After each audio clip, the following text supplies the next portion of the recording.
Alright guys, welcome back to the Everything College Football Podcast. Today we're going to be breaking down big Sun Belt matchup on Wednesday, 20th of October. ESPN2 will have coverage of this one. 7:30 Eastern Time is the kick. The 14th ranked Coastal Carolina Chanticleers take on the 4-2 Appalachian State Mountaineers. So, getting things started with this Coastal Carolina offense. This is a really good unit. Grayson McCall runs the spread option very well. He's accurate and effective, as efficient as they come, too. He leads the nation in yards per attempt, over 13. He only attempts 18 attempts per game. C.J. Stroud at Ohio State, he attempts 31 a game. For comparison, he's number 2 in that category. So, he's been very, very effective, averaging 250 yards a game. He's slightly less been a ball carrier as a runner this year compared to last year. He's been letting his backs do most of the damage. Reese White, Shamari Jones, both have over 7.7 yards per carry. They combine for 175 a game. This running game is very versatile. They get moving east-west. They are very good at making people miss. They're very good with tempo. This is a nice offense as a whole. You look at Javon Hiley and Will Likely. They both have 500-plus yards on the year, averaging 19 yards per catch. These guys feed off big plays. They're also plenty capable of putting together long drives. Just not enough could be said about what Chadwell has done with this offense. They have so many different weapons they can hurt you with. I really like this running game. They seem to have a nice little matchup here against the ASU or an App State defense that coming off a really struggling performance. Let's look at the Mountaineer offense. For the Mountaineers, they have a strong running game. One of the deepest running back rooms in all of college football. It's kind of banged up. Cam Peoples missed last game. Dietrich Harrington, he got 2 carries last game. That's his first touches of the year. His first game played of the season. He's still coming back from an injury from last year. Nate Newell, he was questionable. He still played. Didn't look exactly the same. He's very elusive, especially running between the tackles. They weren't able to do that last week. I don't know if it was from Newell being banged up or they were just getting out-penetrated. I know they didn't look great on the offensive line. Neither did Chase Bryce, though. He's been effective and efficient in his own right. He struggled, though, too. He's done a much better job this year of keeping the turnovers down at Duke. That was a big problem. He's not been doing that this year. He's got a nice trio of pass catchers: Malik Williams, Corey Sutton, Thomas Hennigan. These guys, the curls, the slants, these little short, the intermediate routes, that's usually what their bread and butter is, but they're plenty capable of hitting Sutton downfield for a big pickup. I like what they do running the ball, though, when healthy. People's questionable for this game. If they get him back, that's huge. If not, it's going to be the Nate Noel show, and he's plenty capable. This offensive line, they've been pretty good this season. 4 of them are 295-plus pounds, so they got some solid size here against a feisty Coastal Carolina defense. We'll see what happens. They didn't look great whatsoever at all on neither side of the ball. Appalachian State, new week, though. We'll look at the defenses here to add some more comments. Coastal Carolina, they've struggled to tackle in the space this year. Quality of opponents have not really been great. The first 3 weeks of the season, they allowed 4+ yards per carry, pretty significant yardage. They were not good against Buffalo whatsoever, getting to the backfield or slowing down the run. They're capable, though. Jeffrey Gunter, C.J. Brewer, they got some quality depth, too.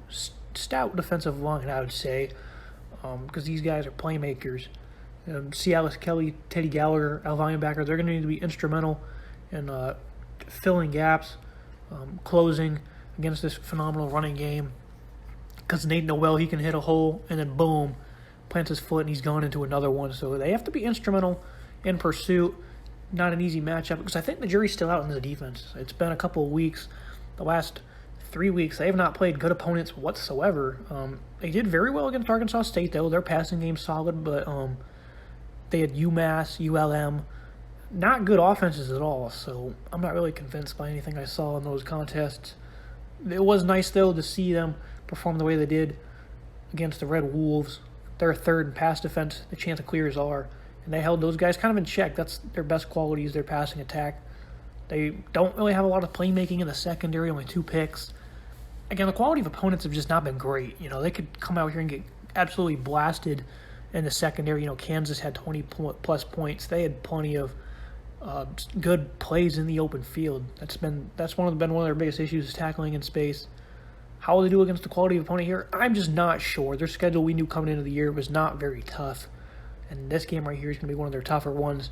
We'll see what happens. I think they'll have I think they'll have success, and I think they'll have struggles. I think a modest performance here is what I'm kind of expecting. Nothing too great, nothing too bad. We're going to learn a lot though. Looking at Appalachian State, their defense was gashed by Lafayette last week, especially in the secondary. It's a non-lethal passing attack. And they just got beat downfield. I picked Appalachian State to win the game mainly because of their secondary. The matchup they had with the Raging Cajuns in the passing category, they got completely beat multiple times early in that game downfield.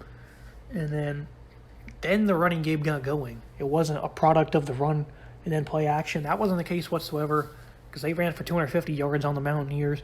They got the game going through the air, then settled down on the run, and they just absolutely blew them out the water. They're capable, though. Ryan Huff at safety, Sean Jolly at corner. These guys excel at holding their opponents to a low completion rating.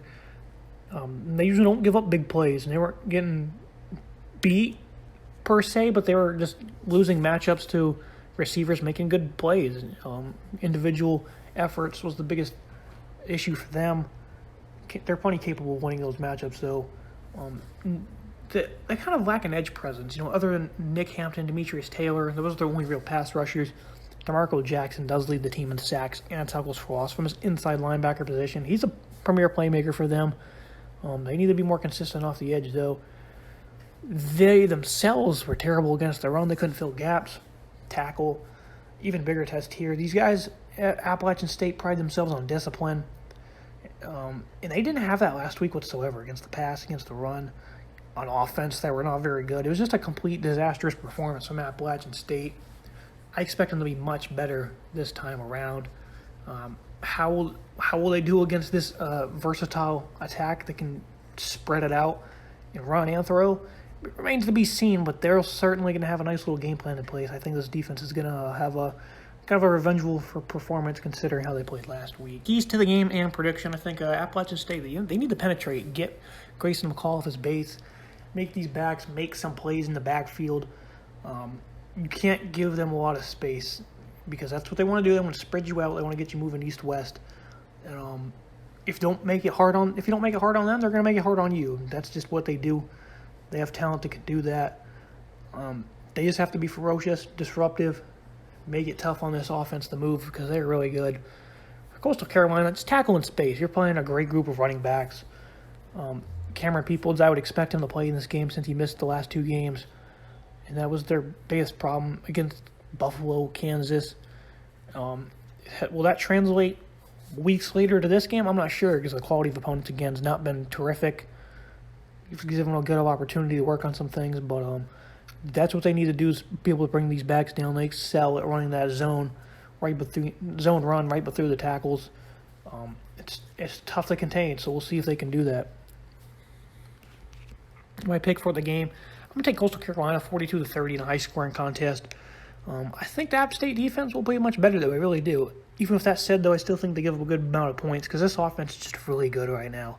I'm not sure how they're going to be able to slow them down, especially considering how bad they played last week. Again, I think they'll play better, but that's not really going to be I don't think that's exactly going to allow them to win this game because Coastal Carolina, I really like this offense. They have so many different ways they can beat you. Very explosive. And the jury's still out on the Coastal Carolina defense, so I think they're going to have plenty of success running the ball.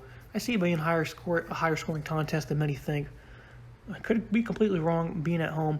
Appalachian State will have a great chance to bounce back, and I think they will. This game will be a lot closer, I think, than people think.